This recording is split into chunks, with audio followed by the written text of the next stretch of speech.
Shalom saudara, hari ini saya mau ajak kita sama-sama baca sebuah kisah. Ada di Kejadian 24 ayat yang ke-10. Lalu kita akan lompat ke ayat yang ke-13 sampai ayat yang ke-20.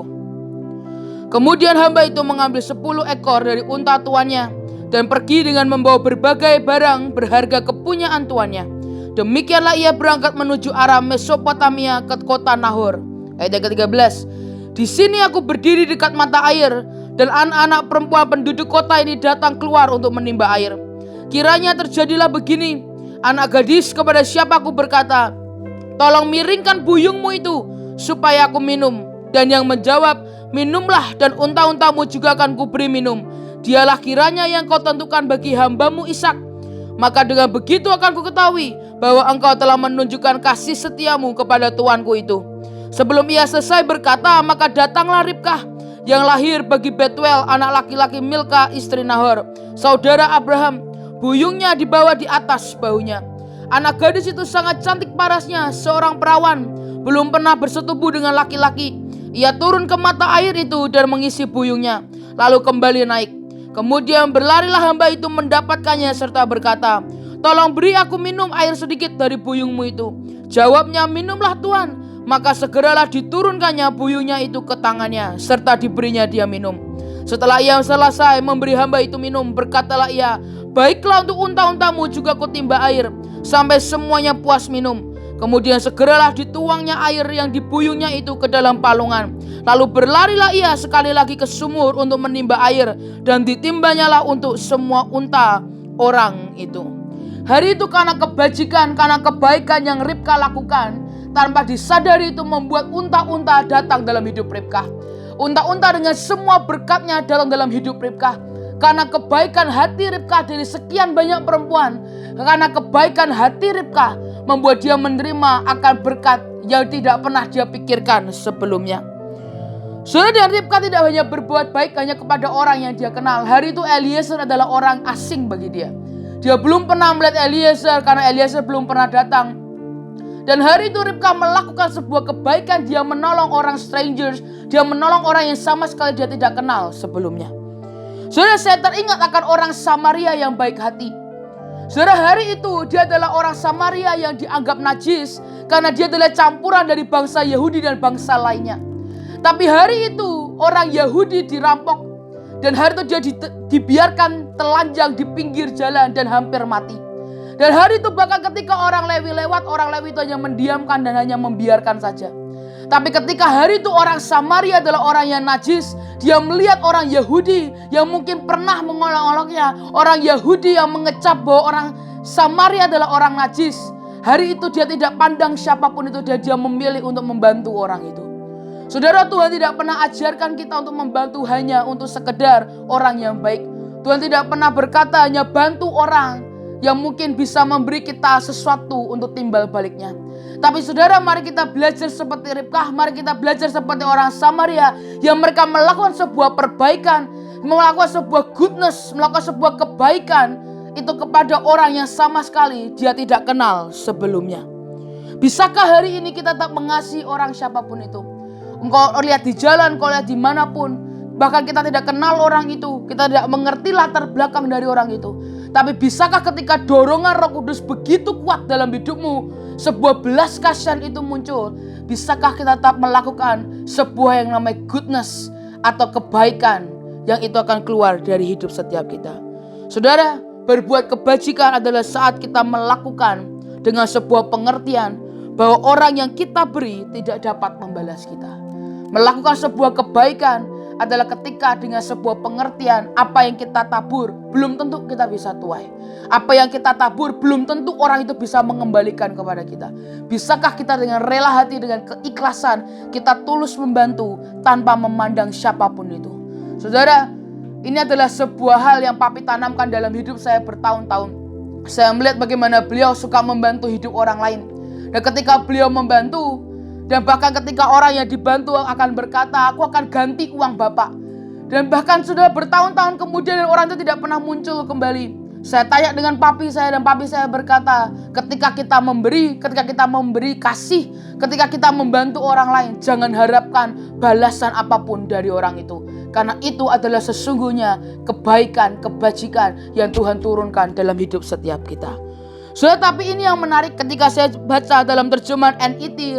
Firman Tuhan berkata, Ribkah she quickly emptied her jug into the watering trough and ran back to the well and draw more water until she had drawn enough for all his camels. Ribkah hari itu tidak menunggu Eliezer untuk berkata, bisakah kau kasih minum unta-untaku? Tapi bahkan ketika dia sudah memberi minum kepada Eliezer, Ribkah dengan cepat dia mengosongkan airnya dan dia kembali ke mata air itu untuk menimba air lagi. Saudara, dan masihkah engkau ingat akan firman Tuhan di Amsal yang ketiga ayat yang ke-27 sampai ayat yang ke-28. Firman Tuhan berkata, janganlah menahan kebaikan daripada orang-orang yang berhak menerimanya, padahal engkau mampu melakukannya. Janganlah engkau berkata kepada sesamamu, pergilah dan kembalilah, besok akan kuberi, sedangkan yang diminta ada padamu. Hari itu Ribkah tidak menunggu untuk memberikan kebaikan. Dia tidak hanya sekedar menunggu akan perintah, tapi hari itu dia lakukan dengan sangat cepat. Dia tahu dia punya mata air, dia tahu dia bisa memberikan sesuatu untuk orang ini dan unta-untanya. Dan dia lakukan itu dengan sangat cepat dan dia tidak menunda sama sekali. Saudara, pernahkah engkau mengerti seekor unta untuk sekali minum dia harus minum 130 liter. Saudara, dan hari itu perjalanan begitu panjang dari tempat Abraham menuju tempat Ribkah itu begitu panjang. Jadi saya bisa prediksi bahwa unta itu akan minum lebih banyak daripada itu. Saudara, 130 liter itu hanya satu unta dan Eliezer membawa 10 unta. Jadi Ribkah harus membawakan air dari mata air 1.300 liter. Kalau saudara bayangkan dalam galon air minum, maka saudara butuh sekitar 7 galon air minum. Dan Ribkah lakukan itu sendirian, tanpa ada yang menyuruh, tanpa ada yang mungkin mendorongnya atau memotivasinya. Tapi Ribkah lakukan itu karena murni sebuah dorongan akan Roh Kudus dalam hidupnya untuk melakukan yang namanya sebuah kebaikan. Saudara, hari itu ketika saya sedang turun di jalan, di mobil saya ada beberapa masker tersisa, mungkin hanya sekitar 2 masker. Dan hari itu ketika saya berjalan di mobil, saya menyetir mobil saya. Dan hari itu saya lihat di ujung dari jalan itu, saya ada sebuah bapak-bapak. Ya, bapak-bapak ini sudah tua, dia sedang bersihkan becaknya, tapi dia tidak menggunakan masker.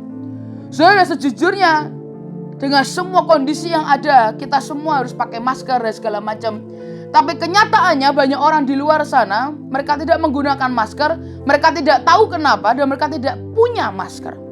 Dan hari itu ketika saya lihat itu, tapi kondisinya untuk saya memutar balikan mobil saya besar. Dan untuk kondisi saya memutar balikan mobil saya itu sulit. Dan jalanan begitu ramai dan saya coba abaikan bapak tua ini. Dan saya coba terus lurus dan tidak berhenti sama sekali. Tapi saudara, hari itu saya mengerti ada sebuah perasaan yang begitu mendesak. Tuhan izinkan saya untuk mengalami perasaan yang begitu mendesak. Sampai hari itu saya tidak kuat dan saya berhentikan mobil saya. Dan saya repotkan diri saya untuk memutar balikan mobil saya. Dan saya berhenti. Dan saya turun dan saya kasih masker itu ke bapak itu. Saudara-saudara, mungkin saudara tidak bisa lihat akan mata bapak itu. Tapi hari itu saya bisa ada sebuah ketulusan, kebahagiaan. Dia berkata, terima kasih ya dek. Saya tidak tahu harus beli masker di mana. Saya tidak tahu karena saya tidak punya uang. Tapi masker ini akan tolong hidup saya untuk menyelamatkan saya dari segala macam bahaya. Saudara, sebuah senyumannya, mata yang mengucap syukur itu menenangkan hati saya. Dan disitulah saya mengerti bahwa ketika yang diminta, mungkin hari ini kita berkelebihan dengan semuanya. Dan ada orang yang minta akan pertolongan kita. Dan ketika ada dorongan Roh Kudus untuk melakukan perbuatan baik itu, saya berdoa jangan di antara kita menahannya ataupun bahkan berkata kembalilah besok. Tapi jika apa yang diminta ada padamu, berikanlah itu kepada orang itu dan jangan menahan akan berkatnya. Saya dalam terjemahan Good News Bible lebih bagus dikatakan, whenever you possibly can, do good to those who need it. Never tell your neighbors to wait until tomorrow if you can help them now. Jangan biarkan, bahkan jangan mengucapkan untuk orang itu datang lagi besok.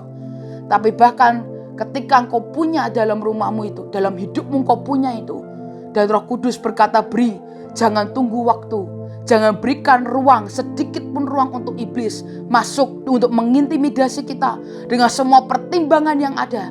Jangan beri ruang itu. Tapi ketika Roh Kudus perintahkan, mari lakukan dengan sangat cepat. Mari kita lakukan dengan sangat cepat. 1 Timotius 5 ayat yang ke-25. Demikian perbuatan baik itu segera nyata. Dan kalau tidak demikian, ia tidak dapat terus tinggal tersembunyi. Saudara, perbuatan baik itu tidak akan tinggal tersembunyi. Karena itu didesain untuk tidak tersembunyi. Kenapa? Karena kindness is contagious. Saudara, kebaikan itu menular. Saudara, saya berdoa, apa yang kita lakukan mungkin tidak banyak orang melihat. Tapi apa yang saudara lakukan, mungkin ada beberapa orang di luar sana yang melihat. Saudara, dan saya pernah mengalami itu, saya pernah lihat dengan mata kepala saya sendiri. Hari itu kami ada di luar negeri. Papi masih hidup dan hari itu saya lihat Joshua. Dia melihat akan di luar ada seorang pengemis di luar dan dia sedang makan steak. Saudara, hari itu tiba-tiba saya lihat Joshua berdiri. Dia bawa steaknya, dia bawa pisau, dia bawa garpu. Dia keluar dan dia kasih kepada pengemis itu. Saudara, tanpa Joshua sadari, pergerakan Joshua sedang dilihat oleh manajer dari restoran itu. Dan ketika manajer lihat akan perbuatan itu, kindness is contagious. Dia keluar dengan membawa roti dan mentega. Dia keluar dan dia berikan ke pengemis itu. Setelah manajernya selesai, ada orang di luar sana yang strangers, yang tidak orang asing. Dia lihat dan dia datangi pengemis ini dan dia kasih uang. Saudara, kindness is contagious. Tapi percayalah, seringkali kebaikan membuat kita letih. Saudara, percayalah ketika kita membantu orang. Saya mengalami berkali-kali, saya coba bantu orang. Dan orang itu justru menyerang saya balik. Saya coba bantu orang itu dan orang itu malah kabur. Saya bantu orang itu untuk lebih dekat ke Tuhan. Tapi justru hari ini dia lebih jauh dari Tuhan. Sudah sering kali itu meletihkan. Tapi saya mau berkata demi kasih Tuhan, jangan pernah menjadi jemu. Jangan pernah menjadi letih. Karena apa yang kita kerjakan, kemurahan hati kita, itu sedang dihitung Tuhan. Sepertinya seakan-akan itu tidak terlihat. Sepertinya seakan-akan tidak berdampak. Sepertinya seakan-akan tidak ada perubahan. Tapi untuk satu orang yang kita berkati itu, sesungguhnya itu membawa perubahan yang luar biasa. Mungkin hari ini kau berkata, Sal, tapi kita lakukan itu tidak bisa menghentikan kemiskinan di Indonesia. Tidak ada dampaknya. Saudara, jangan abaikan tentang sebuah yang namanya kebaikan. Saudara, karena apapun yang kau berikan, sedikit apapun itu sedang membuat dampak kepada satu orang yang tanpa engkau tahu, engkau sedang mengubah hidupnya. Saudara, saya kemarin anak-anak kami, mereka pergi ke jalan. Dan tiba-tiba dia kirimkan satu foto. Saya lihat bapak ini menangis. Saudara. Saya tanya, ini bapak nangis atau bapak ini ketawa atau ini bapak apa? Dan tiba-tiba anak saya cerita, dia berkata, Ci, bapak ini tinggal sendirian. Dia pernah kena stroke. Dan dia sakit-sakitan, dia tidak bisa bekerja. Dan ketika kita datang, kita bawa makanan, cuma satu bungkus makanan, dia nangis. Dan ketika dia menangis, hari itu anak kami menawarkan, bolehkah kami berikan dukungan doa. Dan ketika anak kami mendoakan, bapak ini semakin nangis. Nangis semakin menjadi-jadi, orang di sekitarnya mulai berkerumun, mulai melihat. Dan bapak ini terus menangis, dia berkata, kok masih ada orang yang mau peduli dengan orang seperti saya. Saudara, dan hari itu hidup bapak ini berubah. Tapi bukan hanya hidup bapak ini, tapi hidup anak saya pun juga berubah. Dia melihat bagaimana hidupnya bisa menjadi berkat buat banyak orang. Tapi kemudian ada satu lagi anak kami yang lain. Dia lihat ibu-ibu setelah kerja di depan Indomaret. Dan ketika dia duduk di bawah, dia bilang, saya gak bisa beli minum, padahal saya haus. Dan anak kami masuk ke Indomaret dan dia belikan minum dan dia berikan ke ibu ini. Dan tiba-tiba ibu ini berkata, Dek, terima kasih ya. Dan kami beri hand sanitizer. Tiba-tiba ini berkata, memang saya ini bukan Kristen, tapi ketika adik datang, saya ingat akan lagu ini. Tiba-tiba ibu ini bernyanyi, aku percaya Tuhanku ajaib, kau turun tangan memulihkanku. So dari hari itu ibu ini tiba-tiba nyanyi keluar dari hatinya. So disitulah saya tahu, disitulah saya mengerti bahwa kindness tidak pernah memandang akan agama. Agama apapun itu, love is never fail. Dan hari itu hidup ibu ini berubah.